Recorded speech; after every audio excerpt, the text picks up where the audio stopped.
Welcome to the Vine Resources Podcast Show with your host, David Lawrence. Welcome to another edition of the Vine Resources Podcast Show. I'm delighted today to have a special guest with us, Gina Bianchini. Hope I pronounced that right, Gina. I'll come on in a second. Okay, great. Gina's the CEO and co-founder of Mighty Networks, based over in California. Gina, thanks so much for joining us. Thank you for having me. I appreciate it. And Gina, wow, I'd love you to share a little bit about your business. Can you tell us a little bit about it, please? Absolutely. So Mighty Networks is a platform software platform. We offer a software as a service to enable creators or brands, so digital, small and medium-sized businesses, to create a community, offer online courses, run a membership site, all in one place, all under their brand, instantly available on every platform: web, iOS, iPad, Android. Almost like if you have a website from Squarespace or a e-commerce store from Shopify, we're really trying to do that same type of SaaS platform, but for people who are building digital products and services businesses that connect people in deeper and more meaningful ways around a topic that they're mastering together. Brilliant introduction, and thank you for that. And I know you're based in Palo Alto today. I think you said it might be even raining. I don't know if it is raining in Palo Alto, and I'm very happy about it because, as perhaps some know, California struggles with droughts and other weirdnesses, and so despite the fact that we are all navigating an unprecedented pandemic, at least it's raining in California today. Well, we talked about that, and we can't be depressed the whole day. So I'm glad you're on the podcast, someone very positive from California. We're going to jump into the questions, Gina, if that's okay. And I'd just love to share with our listeners what a typical day looks like in the business for you as the leader. Yeah, I mean, I think that my number one goal on any given day is to ensure that my team knows what they're doing, that they're, productive, they have clear priorities. And as soon as I sort of get all of that, making sure that everybody kind of knows what they're supposed to be doing in a given day, then I'm able to carve out my own time for thinking about what's around the corner, what should we be working on next? How do we get the word out about Mighty Networks, and those sort of bigger topics? So a day in my life is I get up between 5 and 5:30 a.m. Although with daylight savings, my schedule's all out of whack. I get up, I spend an hour to 90 minutes just with sitting down with a blank piece of paper and a pen and a cup of coffee, and really just take advantage of having slept and my brain's the freshest for how to organize the day, new ideas, things I want to write, things I want to do, things I want to record. And then I go to the gym, although right now, no one's going to the gym. And then come into the office, which is only about three minutes from my house. And the goal is to kind of put into place that day make sure everybody's clear on our priorities and able to do their best work. We have three things at our company that we prioritize, which are focus, flow, and that state that you're in, where you sort of lose track of time because you're as productive as you possibly can be. And the third one is really just purpose, making sure that it ties back, the work that you're doing ties back to what are we trying to move forward as a company. And in our case, it's how do we enable the single best platform for creating virtual communities, and virtual communities that can be membership businesses or online courses that people can charge for, and that other people are able to join and really deliver or get results and a transformational journey from being a part of that community, or from being a part of that online course or that learning experience. And I'm guessing we didn't touch on it earlier, but where are most of those US based clients of yours? Oh, that's a really good question. No. So we actually have paying customers in something like 75 countries today, and we're in English only at this point. So it's pretty interesting how just really how global our business is for something that is not yet localized into different languages or different currencies. Okay. Given, I'm going to throw a curveball at you now. Given we are going through a pretty crazy state with the COVID-19 part when we're recording this, what's the best course that you would recommend someone who might be struggling to cope with the change that's going on in the world around us? Yeah, I mean, we're all learning as we go. And that's certainly clear. I will share the thing that I woke up at 5:30 this morning and prioritized. So one was writing down my schedule for the day and for the week, and what and how I want to organize my time. I started to see people doing this for their kids. So it's like, oh, the homeschool schedule is X. And so one of the things I just thought about was, wow, actually, if I sit down and write out what I want my schedule to be today, and then prioritize keeping it as consistent with a week in my life anyways. So, I worked out between 7 and 8. I got up at 5:30. I, started my day at 8:30, really 8 o'clock. And just kind of moving forward from there, keeping a consistent schedule, I think, is really important. I also think turning off all of the news. I mean, one of the things that I think is really important is the fact that so many of us believe, in the story that we tell ourselves, is if we're paying attention to the news, we are an active and engaged citizen in the world. The challenge is that the news, the social media, if we don't sort of manage it, it becomes a weapon that has been weaponized to keep us kind of always in a fearful state and in a state of inaction. And I just don't think that that's certainly healthy for me. So one of the things that I'm certainly working through this week is figuring out what is the role I want social media to have in my life, because so much of this can be overwhelming today. So I've turned off all of my notifications. I've turned off, all of the, I don't know about anybody else, but I have, I think, on any given moment, about 4 different text threads that are happening where people are just sharing information about what's happening. But at the same point in time, the answer for this particular challenge, this particular unprecedented time, is to, as best any of us can, stay at home and keep to a somewhat structured schedule and care about other people.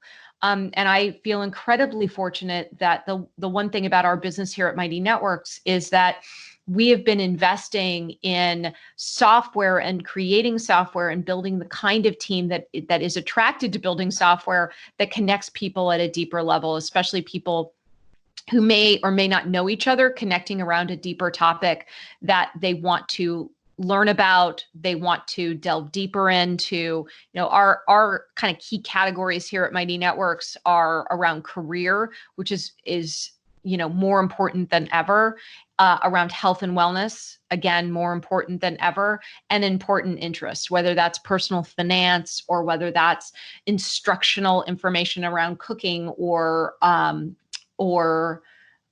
what was another one that was really good the other day that I thought was fascinating? I'll remember it in a moment.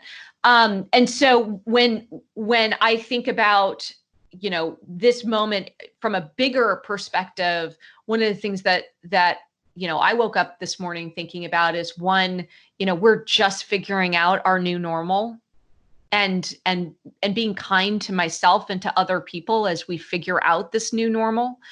Second is that, we talk a lot here at Mighty Networks about your big purpose. That the most thriving communities are those that have a big purpose, which is the motivation for your community. It's a very simple concept of, we bring people together, and who are the people that you bring together? To what is it that you're mastering that's interesting or important to that group of people, so that we can, and what are the benefits of mastering that community, that topic together through the power of a creator or brand-led experience. And that type of big purpose, that type of motivation, especially as we are, holed up in our houses, if we're fortunate enough to be able to be holed up in our houses, or, in your case, hotel rooms, these big purposes matter more than ever. And in being able to bring people together virtually matters more than ever. And I feel incredibly grateful that this is an area that I've dedicated the last 15 years of my life to. It doesn't mean that, any of us have all the answers right now, but it does mean that there are some things that, we all can learn from. So that's a very long-winded way of saying I'm trying to structure my day to keep to a normal schedule. I think that staying open and kind to ourselves and each other around what is a rapidly changing new normal, and to carve out the time and focus and investment in one's own big purpose, and also bringing people together around a big purpose, has never been more important, nor will it stop being important as we, potentially find ourselves in, increasingly socially distant environments over the next few weeks, hopefully, but probably more realistically over the next few months and beyond. Gina, who's had, or who perhaps has had an impact on you in your business career, and if you could tell me how perhaps they've impacted your life. I mean, I've been incredibly fortunate that there have been multiple mentors and really sponsors. I think that this emphasis on mentorship over sponsorship, and the key definition and difference between the two is that sponsors actually utilize and invest their own political capital to give a person opportunities, whereas mentorship is more about counsel and guidance. Now, if you had to choose between one of those two things, you want to sponsor every single time, because those are the people that are giving you the opportunities, which ultimately we all need in some way, shape, or form. And so, I've just been incredibly fortunate in my career, whether it was, teachers beginning in elementary school, junior high, high school, that advocated on my behalf. I was incredibly fortunate to get into a really good college and had an amazing experience at Stanford. The people that helped me navigate entering, the corporate world, in my first job out of college, where I had no idea what I was doing. And when I just think about what's I would say the most interesting thing to me is sometimes it's been my peers. And I'm a passionate believer that peers and all of us together, it's not about somebody, anointing you, their successor, or, giving you all of these opportunities. Sometimes it's really about what your peer group is pushing you to do or supporting you to do, and vice versa. So I'm very careful not to name one person or two people, because what I've actually experienced is that it really has taken a village. And it's one of the reasons why at any given moment in time, I invest in other people, and invest in, whether it's with our, community design masterclass that we teach at Mighty Networks virtually, I might add, and have been for 9 months. Or if it's just folks here in Palo Alto and in Silicon Valley who are at pretty pivotal moments in their careers. I've always taken the approach, and I think now more than ever, we are in this together. We are all in this together. How are you keeping your employees engaged from the top?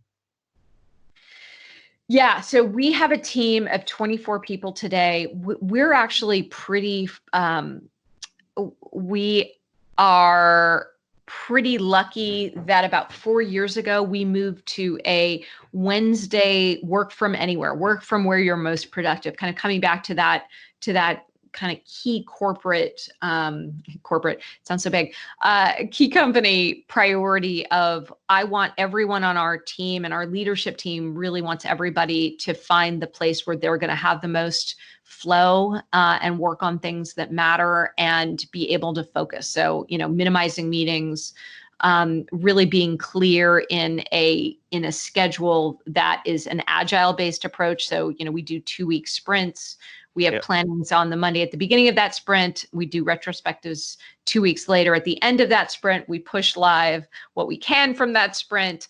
And so we have already been working remotely. So it will be an adjustment. We just moved to 100% remote as of last week. And I expect that we'll have some adjusting to do, especially as, we do have people kind of all over the place. And from the perspective of making sure people understand and know what they're doing, especially in sort of remote times, one of the other things that we just made a decision to do, and again, we're always experimenting, we're always testing new things, because that's the point of a agile methodology, is that you get to try something and do a retrospective on it to say, hey, did this thing work?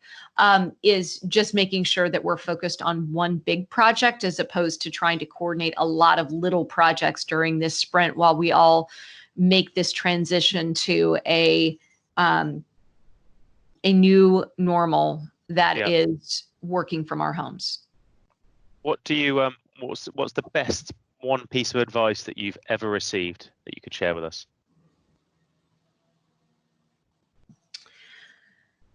Here's the thing. I wish that I had a snappy answer to that. And in practice, what I have experienced is that, especially in the world that we live in today, that is changing so rapidly, not even, with coronavirus, but just the world is different with every technological, change, every sort of new reality for different careers or for health and wellness and certainly important interests. And what I humbly put forth is that the relationships that we invest in and the openness and curiosity to stay in a position where we're always learning. From my perspective, that's more important than any single piece of advice. Maybe that is the piece of advice, but for the most part, I think that new practices that are community-based, that are, about each and every one of us lifting up ourselves and each other, and embracing very dynamic times, is the best, any of us can do right now. Absolutely. What excites you in your industry right now? What I have found to be the most exciting is the opportunity, certainly, that we're seeing on our platform. And I hope it's happening in other places as well, but I can certainly speak for us at Mighty Networks, which is this notion of a community mastering something interesting or important together, semi-live. So, we launched I'd never launched, or done an online course before. And in fact, actually, we had built out online courses into a Mighty Network 2 years ago.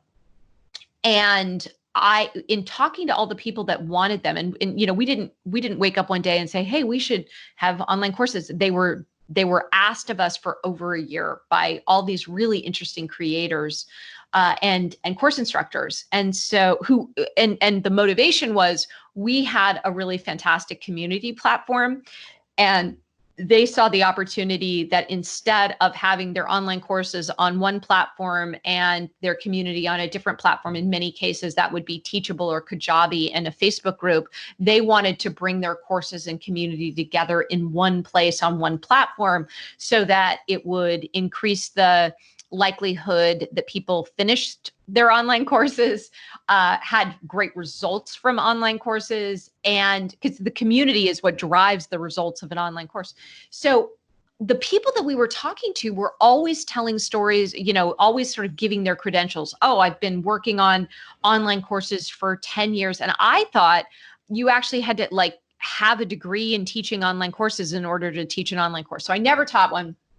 About a year into having them, I was like, wait a second, I actually think I could do this. And so in June, we launched our first community design masterclass. We actually launched it as just a group within our own Mighty network we call Mighty Hosts.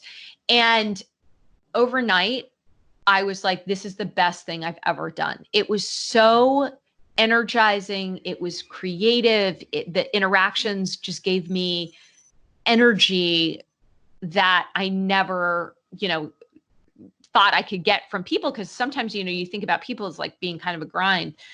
And we've now been running this masterclass over 5 weeks live, since August, June, and then we went into August. And it has been the best thing that I've done. And specifically, we do it live. So on Tuesday mornings at 9 a.m., we use a platform called Crowdcast to introduce a concept or introduce a topic. We give everybody kind of a challenge for that week. They post the challenge in the Mighty Networks masterclass, our community design masterclass on Mighty Networks. And then the next week, we build on the prior week's topic. And I am so excited about not only that it's really fun for me to do and my team to do, but the results people are getting are incredible. And the reason the results are incredible, I should mention, we also do live office hours via Zoom on Thursdays at 9 a.m. and then again at 4 o'clock, so that we can get people both in Europe, the US, as well as, Australia, New Zealand, and Asia.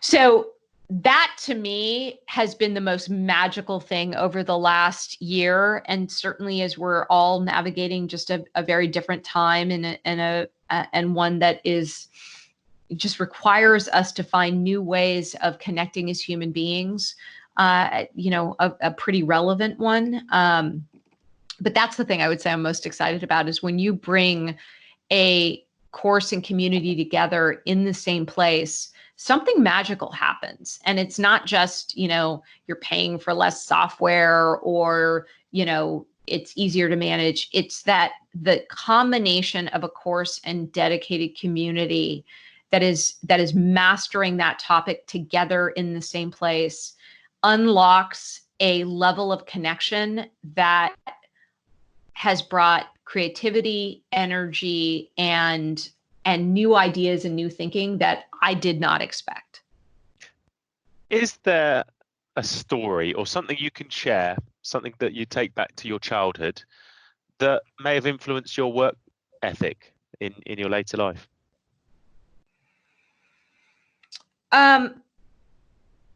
There's both positive things in my background and childhood that have probably motivated my work ethic and focus and passion for this area, and also, negative things as well. So I would say that I was incredibly fortunate to grow up in a stable family where, both my parents were, passionate about different topics. My dad was a school teacher, was a high school history teacher, and then also restored cars, like fancy, cars on a teacher's salary, because he would rebuild them himself.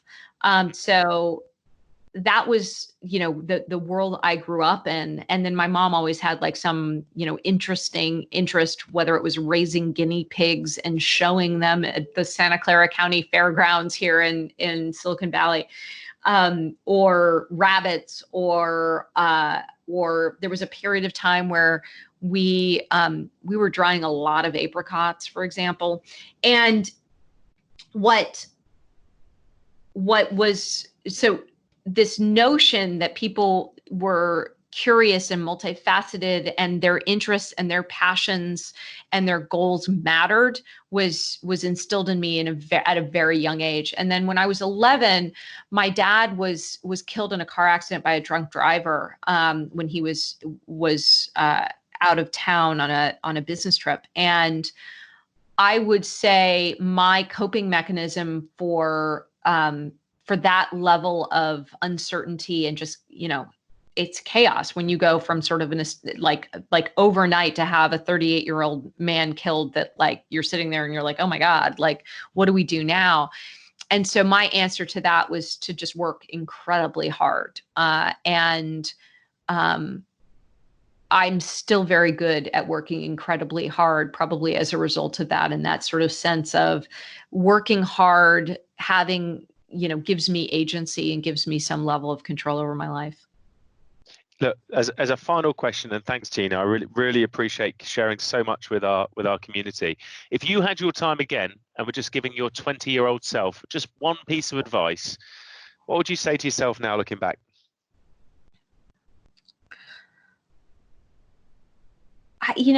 There's a really practical thing, and then there's a more sort of, I would say, bigger picture thing. And the bigger picture thing I would say is just be kinder to myself, like to yourself. It's just super easy to have a soundtrack in your head that, says all the things you do wrong. And some of the most critical people, when I've met critical people of others, what I know to be true, because I know when I'm the most critical of other people, it's because I'm so critical of myself. And so if I could have been kinder to myself, I probably would have, been kinder to other people. So that's, I would say, the bigger picture thing. The second thing would be just around, there's been so, like, I just wish I would have eaten fewer carbs. Like, so those are the two things that, like, I would have actually wanted my 20-year-old self to know. Gina, thanks so much for joining us. I really appreciate sharing so much positivity as well, and finding out more about your business. If people want to connect with you, want to reach out with you, find out more about the company, how best can they do that? MightyNetworks.com. And that's our front door. And as you come in, I'd love to encourage you to create a Mighty Network and just come into our world. Fantastic. Gina, thanks for joining me. Talk to you again soon. Awesome. Thank you. We really hope you enjoyed the podcast today. If you want to listen to more exclusive tips and life lessons from our guest, go to the resources page at vineresources.com.